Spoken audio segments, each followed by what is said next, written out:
ఈరోజు అసెంబ్లీలో గౌరవ మాజీ ముఖ్యమంత్రి కేసీఆర్ గారిని సీఎం రేవంత్ రెడ్డి గారు ముఖ్యమంత్రి హోదాలో గౌరవించి తన ఆరోగ్యాన్ని తన వయసును గౌరవించినటువంటి సందర్భంలో తనయుడు కేటీఆర్ పక్కనే ఉండి కుర్చీలో కూర్చోవడం అంటే తన అహంకారానికి నిదర్శనం కూడా మనం కోరాలి.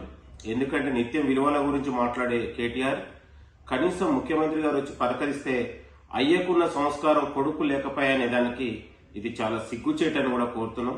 కనీసం రాష్ట్ర ముఖ్యమంత్రి రేవంత్ రెడ్డి గారి ఒక వినయాన్ని తన క్రమశిక్షణ చూసి నేర్చుకోవాలని హితవు పలుకుతా ఉన్నాను.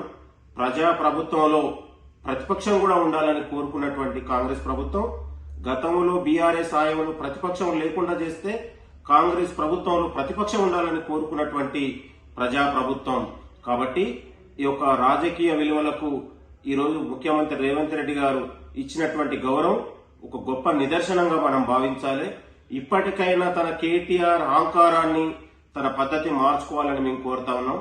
రాజకీయ విలువలను మానవ విలువల్ని కాపాడుకునే దాంట్లో కాంగ్రెస్ ప్రభుత్వం ఎప్పుడూ కూడా ముందుంటుందని అనడానికి ఇది ఒక గొప్ప నిదర్శనంగా మేము భావించాలని కోరుతున్నాం.